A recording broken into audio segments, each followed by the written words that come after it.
Hola, ¿qué tal? Muy bienvenidos sean a una transmisión más de alcalorpolitico.tv. Nos da muchísimo gusto saludarlos, que nos acompañen esta mañana de viernes. Esta mañana está con nosotros el senador de la República por el Partido Revolucionario Institucional, José Francisco Yunes Zorrilla, presidente de la Comisión de Hacienda y Crédito Público. Senador, le damos la más cordial bienvenida. Muchísimas gracias por haber aceptado esta invitación. Al contrario, Ángeles, muchas gracias por la invitación. Un honor estar platicando con ustedes, con el reconocimiento que además saben se les tiene, y aprovecho para dejarle un saludo muy respetuoso al biólogo Joaquín Rosas. Al psicólogo Joaquín Rosas. Sí. Bueno, como en otras ocasiones, me gustaría comentarles, solicitarles su participación a todas las personas que nos siguen a través de las redes sociales para que nos envíen sus preguntas y sus comentarios respecto de un tema que hoy vamos a tocar, que es sobre cuál es el futuro de Veracruz en las finanzas. En ese sentido, ustedes saben que tenemos las redes sociales de Twitter, de Facebook, para que nos hagan llegar sus preguntas, sus comentarios al respecto. Y bueno, senador, pues preguntarle, hemos visto los veracruzanos que hay muchos problemas en materia financiera, y bueno, usted es un especialista en ese sentido, preguntarle cuál es el panorama que usted ve de Veracruz en materia de finanzas públicas. Es un panorama complicado, pero manejable. Es complicado, Ángeles, porque hoy, por ejemplo, el Fondo Monetario Internacional estaba anunciando una desaceleración nuevamente de la economía global, en el marco de la reunión del grupo de los 20. Es complicado porque esa circunstancia está afectando también los ingresos petroleros a nivel nacional, con fuertes presiones en las finanzas públicas federales, y todos estos elementos se acentúan aún con mayor énfasis, de manera superlativa, dado el manejo poco efectivo de las finanzas públicas estatales. Entonces hay un entorno muy complicado que va a implicar generar decisiones sumamente responsables, muy bien orientadas, para darle viabilidad económica al Estado.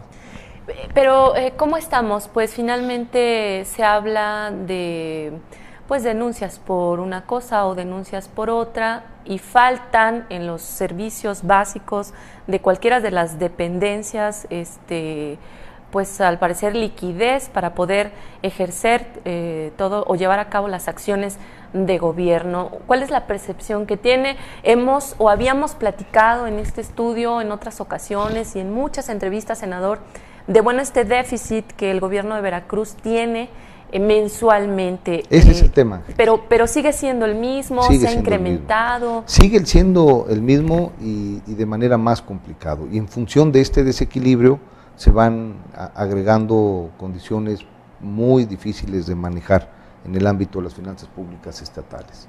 Hay un gasto de operación, hay un gasto corriente que rebasa la capacidad de ingresos del Estado de manera conservadora entre los 700, 900 millones de pesos al mes. Esto dicho y concebido en función de cierta información que ni siquiera es oficial, pero que se puede corroborar en algunas instancias y en algunos registros. Entonces, al haber este desequilibrio, el gobierno del Estado tiene que ir priorizando los recursos que vienen cortos, en casi 900 millones de pesos, sobre las acciones que más urgencia o que más demanda están manifestando. Y esto ha implicado que se tengan que desviar recursos, como lo ha señalado la Auditoría Superior de la Federación. Se requiere, en términos de emergencia, recursos para educación que no llegan completos, y se toman recursos que tendrían que tener como destino, por ejemplo, las obras públicas. O se requiere de generar algún tipo de acción de infraestructura en el sur del Estado, y como no se tiene la cantidad de recursos que te está demandando el día a día administrativo, tomas recursos que tendrías que estar utilizando para apoyar al aparato productivo ganadero, pecuario o productor. Entonces implica que generes un circulante de recursos de manera poco ortodoxa, generando ausencias para lo cual fueron etiquetados y que por fortuna pues ya han sido señalados y descubiertos por la Auditoría Superior de la Federación, donde no cupo el reembolso, donde no cupo la solventación técnica, pues evidentemente también ya hay denuncias de carácter formal ante la Procuraduría General de la República para que se deslinden responsabilidades. No quiere decir en todos los casos que ese recurso se lo hayan robado, lo que quiere decir es que ese recurso no llegó para lo cual fue presupuestado, y esto se debe a que existe un gasto de operación y un gasto corriente de la administración pública estatal que de alguna forma implica que se alleguen los recursos desde donde lo puedan tomar, y es indebido. Constituye un delito. Claro, sí, eso es un delito, y en algunos casos evidentemente de haber, pues se confirmará el peculado, que es el robo de los recursos públicos. En otros casos donde no hubiese peculado, pues el hecho de que se esté utilizando indebidamente recurso público para el cual fue presupuestado por el Congreso del Estado, o en el caso de los recursos federales, por los diputados, la Cámara de Diputados del Congreso de la Unión. ¿Qué es lo que de alguna forma se esperaba? Aquí lo comentamos, hicimos el llamado en muchos ambientes, se tenía que corregir ese déficit, ese desequilibrio, se tenía que cerrar esa brecha para poder ordenar puntualmente el alcance de las finanzas públicas del Estado. Senador, hubo una aprobación por parte de la legislatura local de utilizar el recurso del impuesto del 3% a la nómina para el pago de deudas. Esto hubiese llevado algunos años según algunos actores políticos. Sin embargo, la Suprema Corte de Justicia de la Nación aprobó o echó abajo esto para impedir que este ingreso del 3% a la nómina, que es de los trabajadores, sea utilizado para esto. Era previsible, Ángel, además lo habíamos platicado también en privado, en corto y públicamente. Es muy difícil que proceda la etiquetación de los recursos fiscales en términos claros, porque además pues de alguna forma es muy complicado estar cumpliendo funciones que son de día a día en la Cámara de Diputados, como es la de presupuestación para un ejercicio fiscal por legislaturas anteriores o para años anteriores. Entonces era sumamente previsible, todavía habrá que litigarlo, pero pues evidentemente es un tema que tiene que ver con el manejo de la deuda del Estado, que también ha crecido de manera exponencial. En el 2010, antes del 2004, la deuda era de alrededor de 3.500, la deuda financiera solamente, no las obligaciones en conjunto de pasivos contingentes, de obligaciones de corto, mediano plazo, de obligaciones con proveedores, con contratistas, con prestadores de servicios. De eso no hablo. Solamente la deuda que se había contratado en el sistema financiero en el 2004, 2005 era de 3.500 millones de pesos, 4.000 millones de pesos, para el 2010, 2011 era de alrededor de los 11.000 millones de pesos, y para el 2015 era cerca de los 44.000 millones de pesos, como está al día de hoy. ¿Por qué crece exponencialmente la deuda, Ángeles? Porque si tú te notas, en algún lapso de este tiempo, se convierte en infraestructura, pero en los últimos años ni siquiera la podemos palpar en infraestructura, y es una forma como se trataba de cerrar la brecha entre los egresos, los compromisos de pago que tenía la administración con los ingresos que quedaban cortos.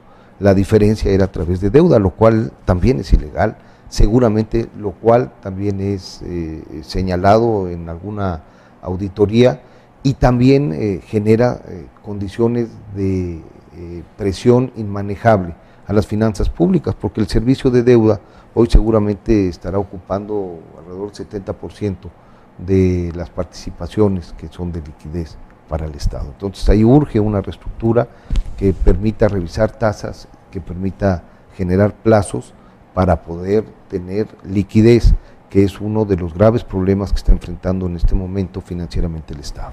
Y bueno, entonces, ¿cuál es el panorama que usted avisora? Es decir, está por iniciar una administración, independientemente del partido político que sea, será una administración de 2 años.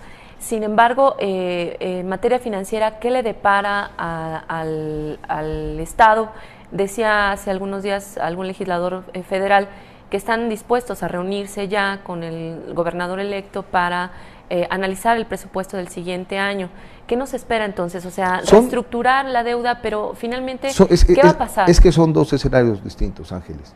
Uno es los recursos que a través del ejercicio presupuestal se puedan canalizar para el estado de Veracruz y que en ese sentido estarán etiquetados, tendrán destinos específicos, obviamente tendrán que ver con infraestructura o con fomentar actividades productivas que generen riqueza para la entidad. Y otro tema sumamente distinto, en donde poco puede hacer la federación, son el de ordenar financiera, hacendariamente, las finanzas estatales. En ese sentido… Poco puede hacer la federación. Debe haber a lo mejor algún programa de apoyo, pero hay que también visualizar el contexto, Ángeles. Seguramente ustedes lo estarán dando a conocer el próximo 8 de septiembre, cuando el presidente de la República envía al Congreso de la Unión el paquete económico.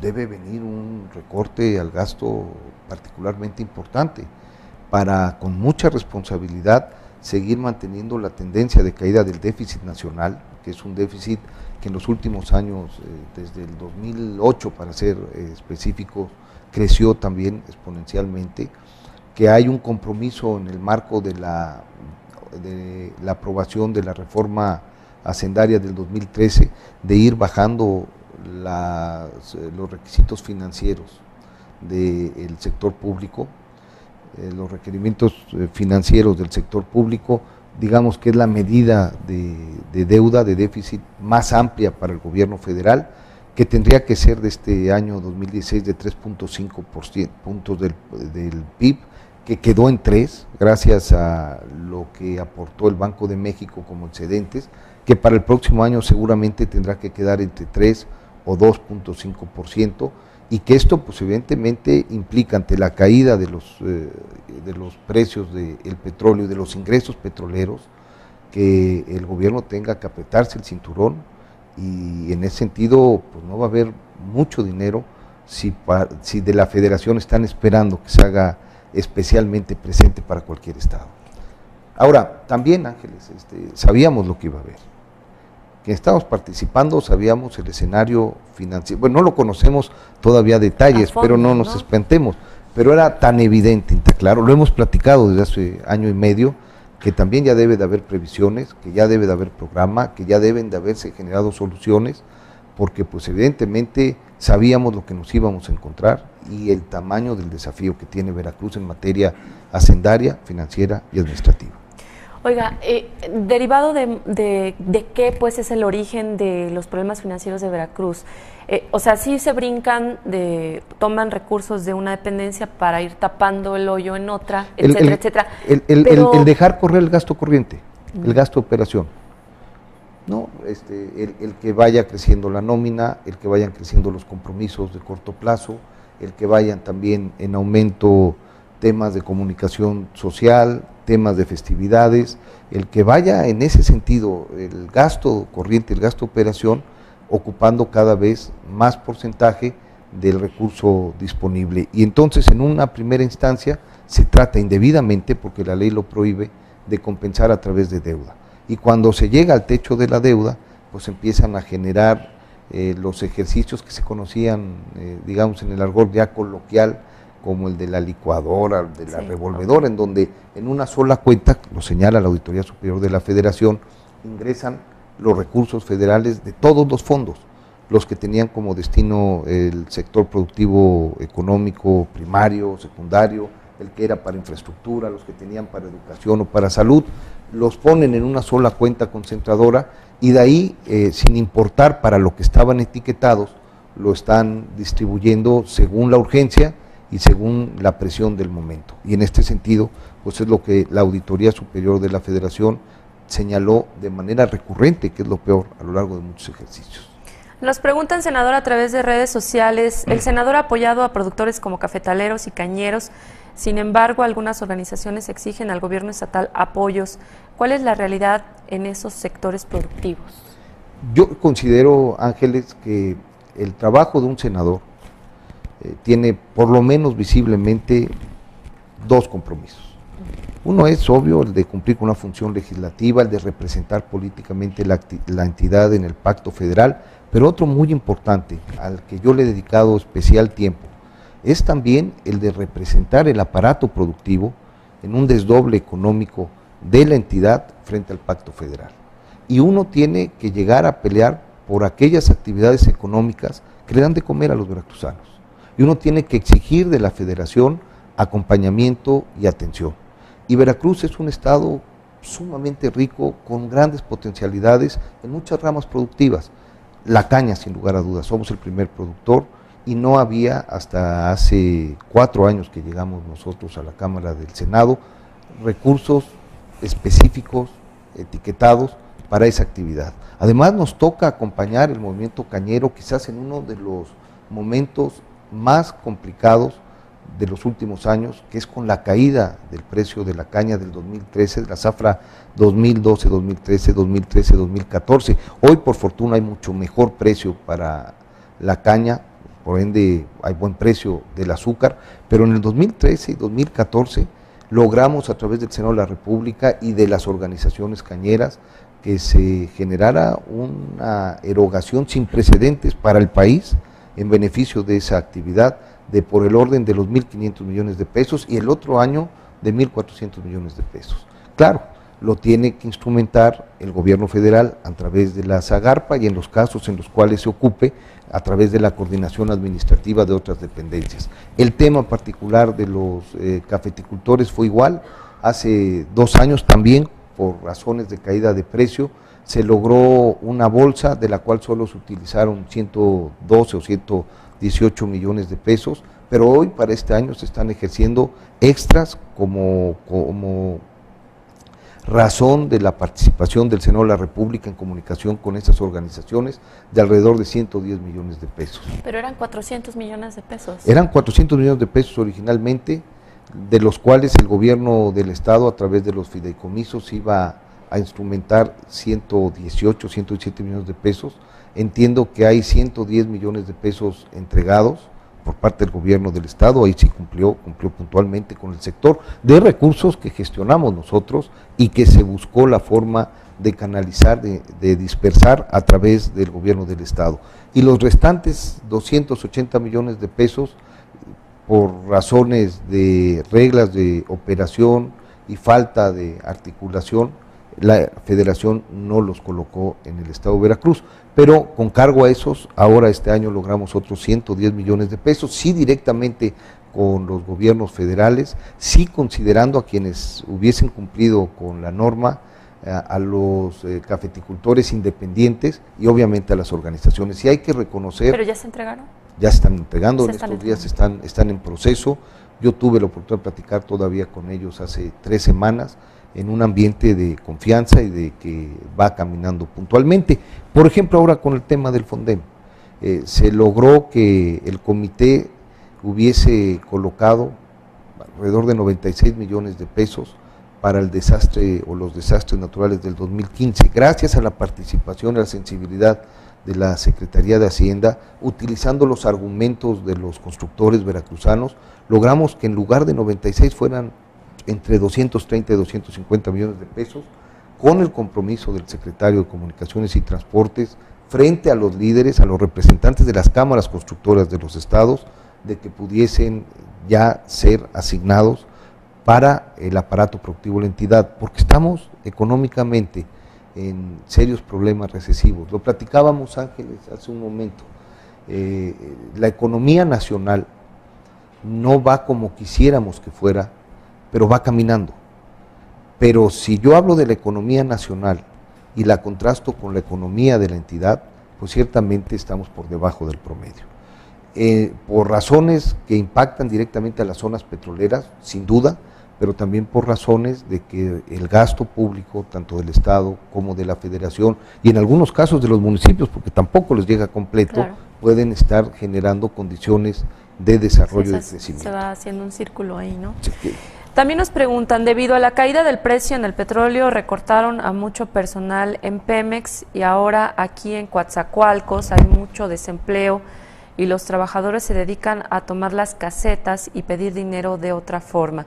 ¿Habrá alguna reactivación económica o con otros elementos para que encuentren empleo estas personas? Es dramático lo que está pasando en Coatzacoalco y Minatitlán, Ángeles. Es dramático lo que está pasando en Poza Rica y en toda esta zona norte.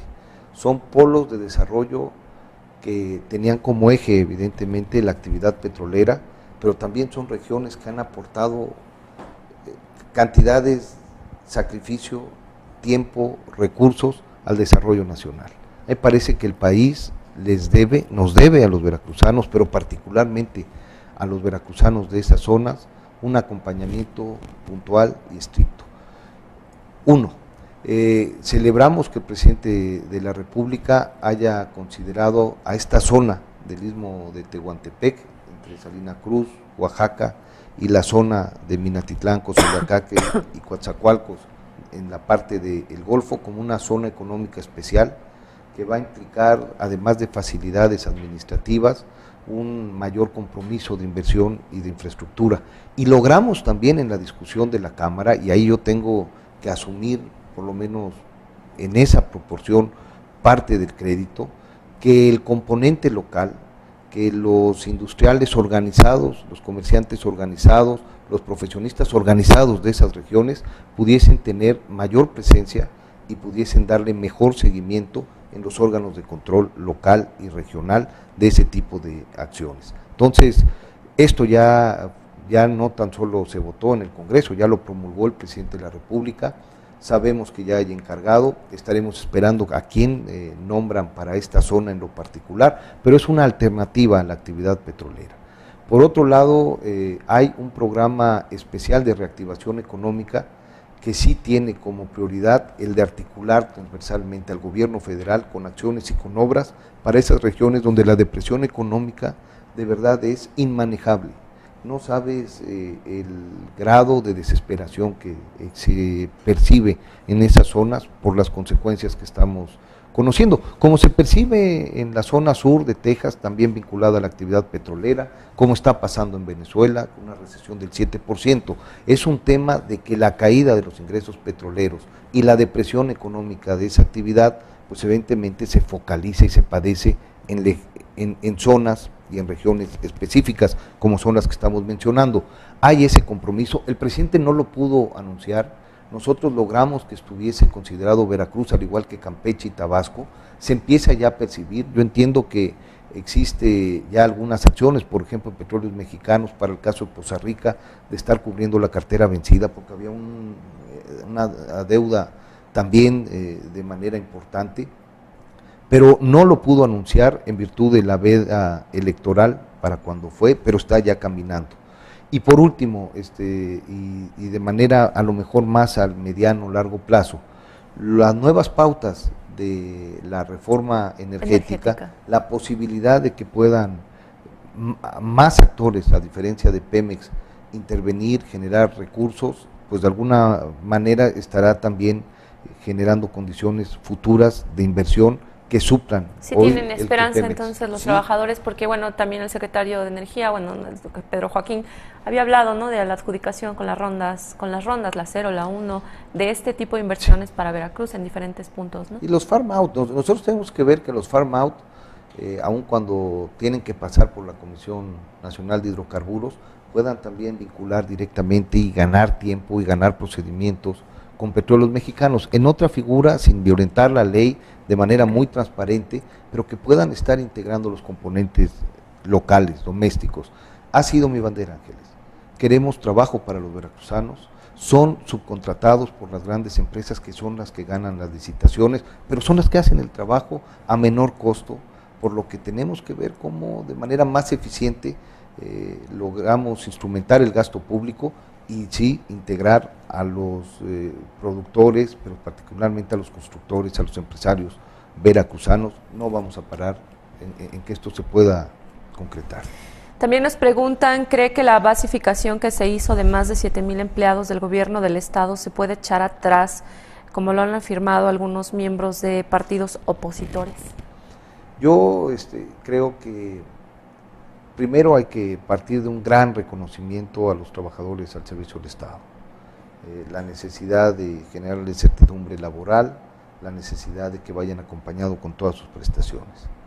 Y en este sentido, quien merezca tener una base y tener esa certeza laboral, pues evidentemente tendrá el apoyo y el respaldo. Entiendo que fue parte de los argumentos que acompañaron los diputados del grupo parlamentario al que pertenezco en el Senado, que es el del PRI, pensando en esa circunstancia y en esa realidad.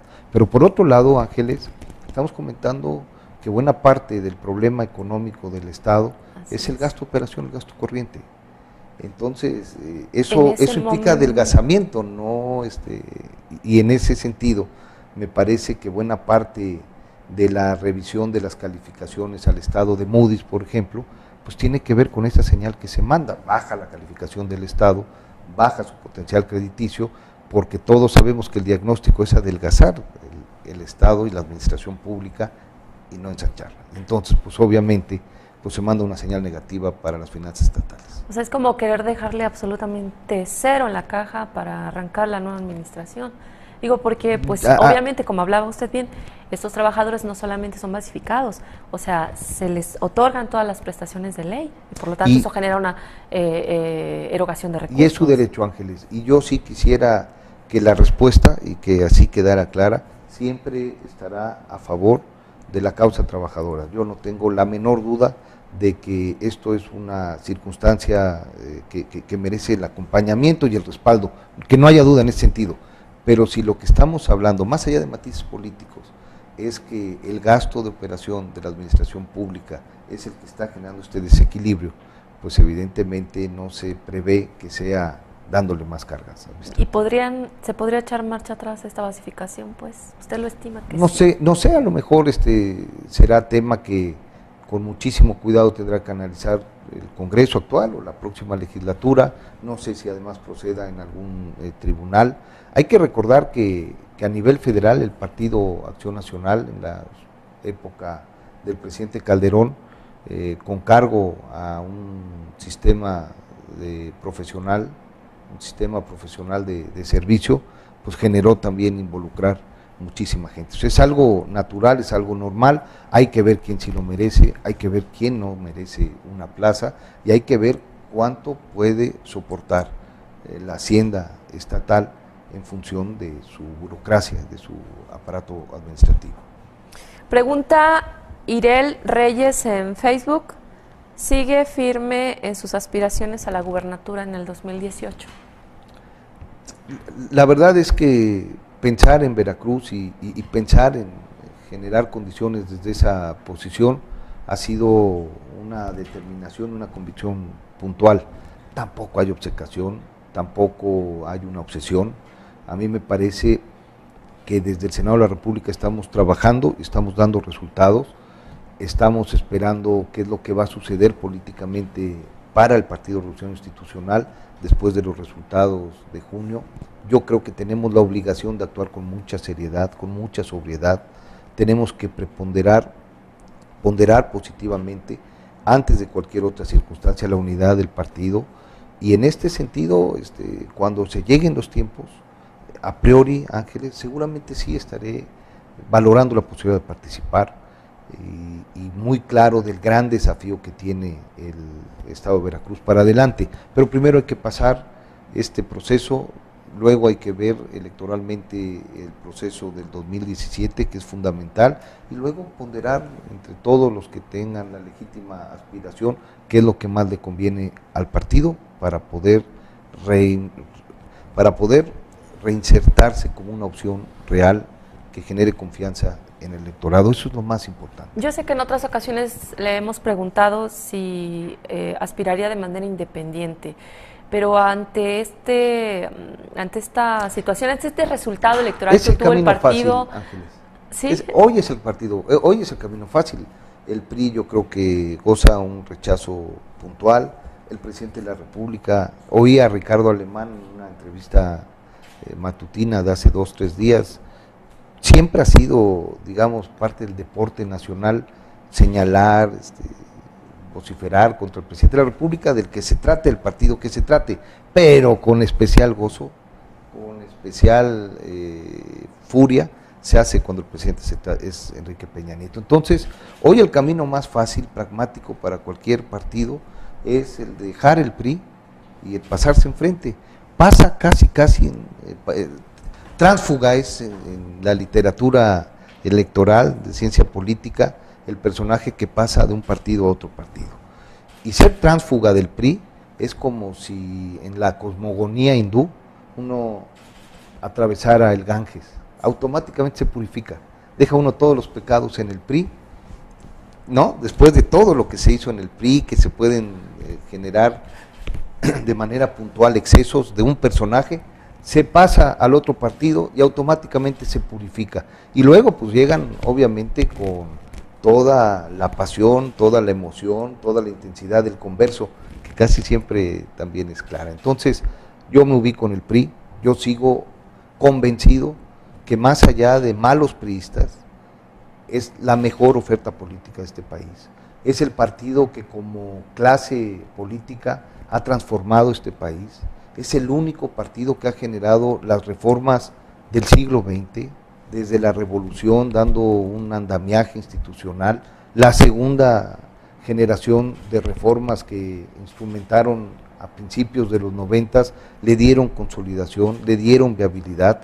No hubo otra reforma, siempre se ponderó más el cálculo político de esos gobiernos, la popularidad, hasta que ahora, hace 4 años, se vuelve a generar las reformas de tercera generación, que más temprano que tarde, Ángeles, estarán dando resultados, como ya lo están dando hoy, y que le darán a este país mayores posibilidades en competitividad y en productividad. Entonces, yo soy un convencido de que el PRI no tiene dueño, de que el PRI no se le puede asociar solo a una persona, de que el PRI de verdad tiene una carga histórica que acredita su compromiso, su cariño por este país, su cariño por este Estado, y ahora tendremos que seguir trabajando para mandar esa imagen y estar en la confianza ciudadana, que hoy, por cierto, hay que reconocerlo, nos cuesta mucho trabajo penetrar. Pues, y a eso me iba yo a referir. Recordará que apenas ayer se dio a conocer o se publicó la encuesta nacional de Gabinete de Comunicación Estratégica, en donde Veracruz está en el último lugar de evaluación de los ciudadanos, en el último lugar de aceptación. Y bueno, esto, pues desde mi punto de vista, va ligado a la forma de gobernar de quien está ahora. Y si esto, por supuesto, no es otra piedra, pues más, otro obstáculo que librar para esas aspiraciones que en algún futuro pudieran presentarse. Primero, Ángeles, es innegable que el PRI debe asumir costo. Es un gobierno, el gobierno que concluye el 30 de noviembre del 2016, que emana electoralmente las filas del PRI. Y en una democracia, como por fortuna sucede en México, malos gobiernos generan costos políticos a los partidos, y en este sentido tenemos que asumirlo. Ahora, sí tenemos que insistir que el PRI es solo más que una expresión, que el PRI es más que una sola corriente política, y nosotros hemos acreditado diferencias con respecto a decisiones de esta administración desde hace mucho tiempo, y en este sentido pues quedará posteriormente para que una vez superada el mal humor, la emoción, el momento pasional que se vive, pues con toda objetividad y frialdad se pueda ir colocando qué es lo que el PRI significa antes del 2010, qué es lo que ha significado después del 2010 para Veracruz y quiénes integran ese partido. Y en el PRI, como puede haber gente que ha defraudado confianza, también hay veracruzanos comprometidos, probos, con mucho que dar y sobre todo con una convicción puntual por generar condiciones favorables para el resto de la sociedad. Entonces, ni todos los buenos están fuera del PRI, ni todos los malos están en el PRI. Ok. Preguntan si acompañará las acciones del gobernador electo Miguel Ángel Yunes Linares, y se lo pregunto textual porque dice que es su familia. Pero bueno, creo que aquí... Yo conozco al licenciado Yunes Linares y evidentemente a lo largo de mucho tiempo la relación estaba en ese ámbito. Una cosa es ese ámbito y otra cosa el ámbito político.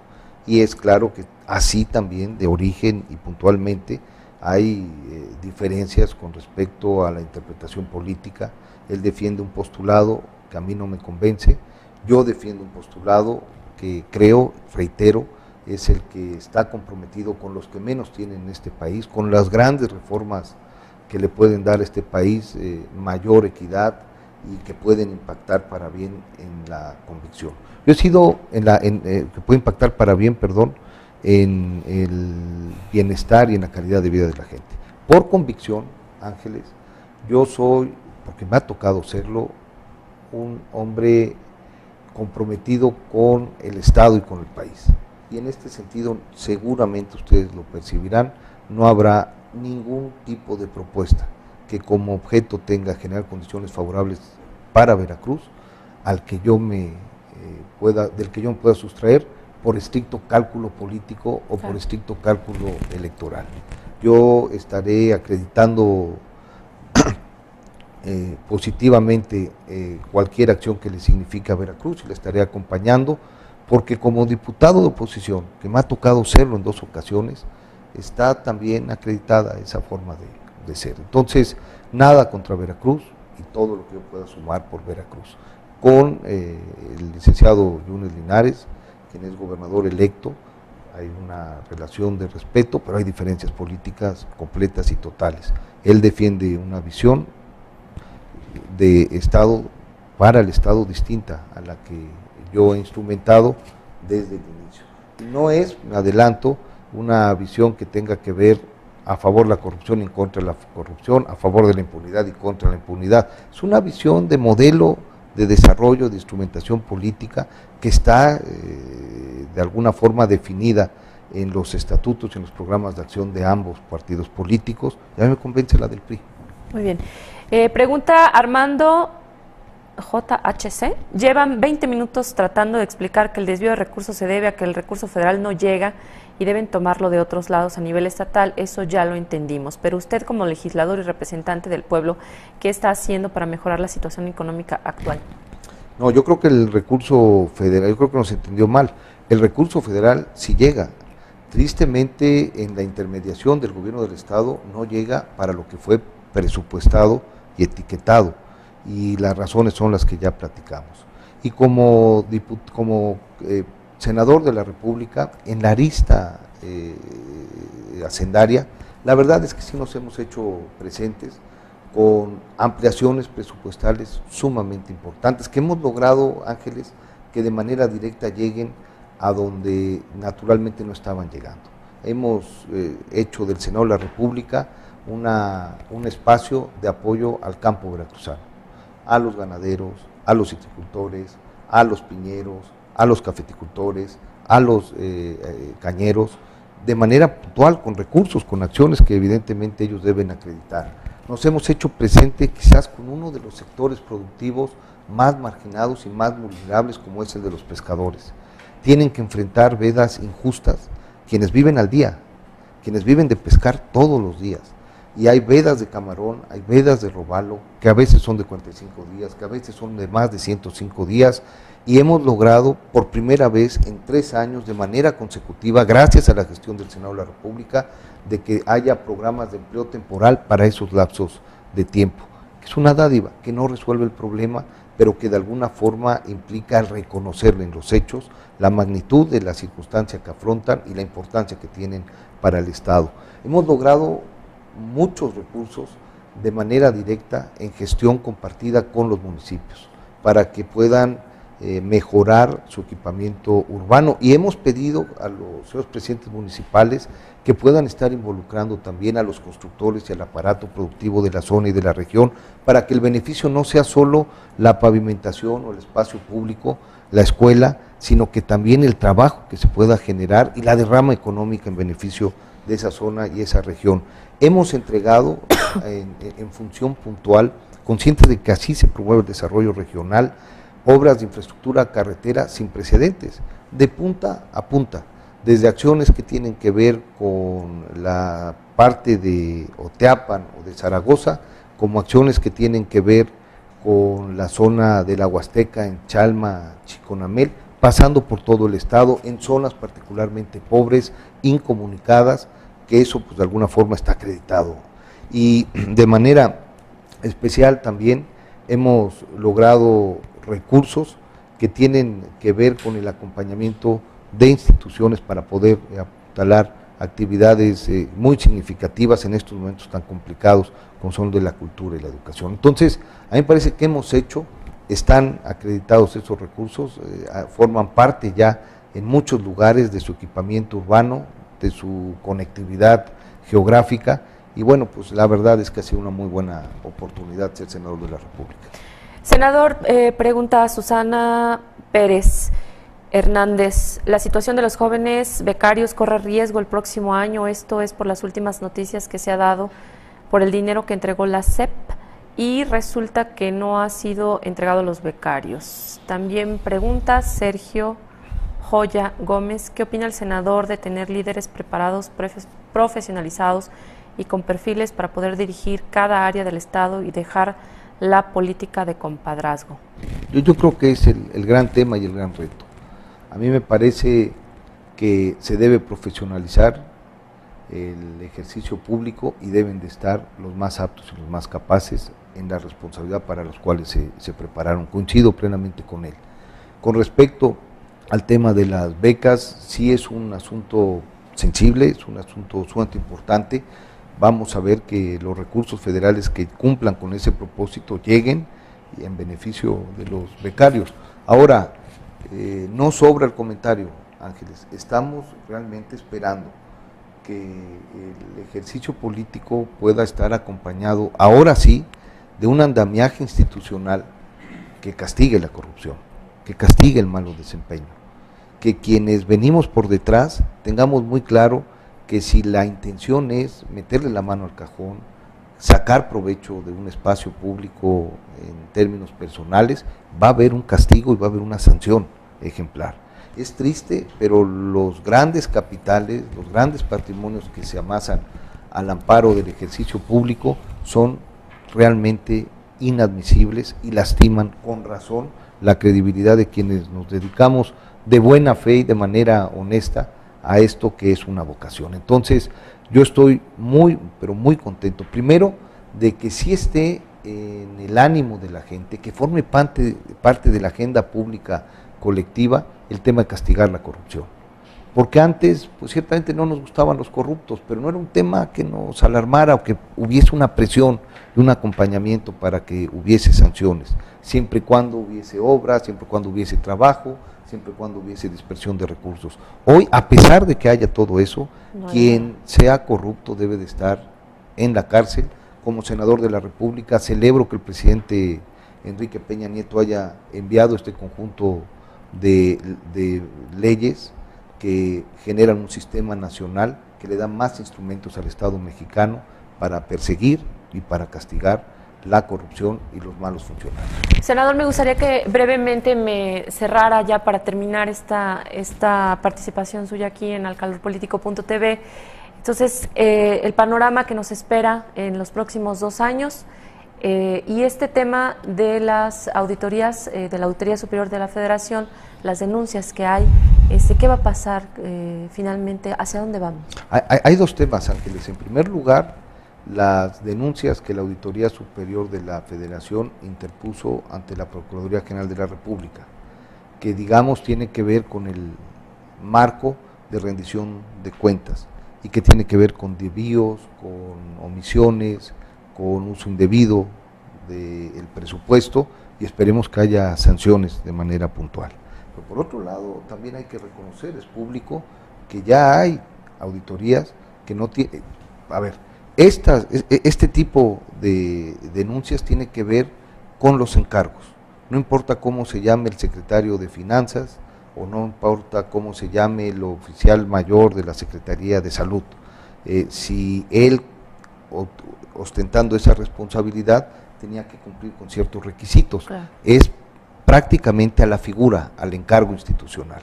Y en ese sentido me parece que ya hay avances. Esperemos que haya también sanciones de configurarse delitos o la falta.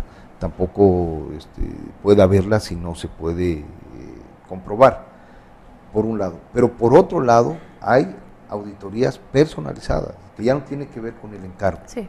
y que tiene que ver a través del Servicio de Administración Tributaria con los ingresos y su patrimonio, y que de alguna forma son dos tipos de investigaciones que reflejan el interés de parte del gobierno de la República de que, sin perseguir a nadie, sin lastimar a nadie, sin buscar ningún tipo de expiación injusta, sí se dé tranquilidad y transparencia al ejercicio público de los recursos.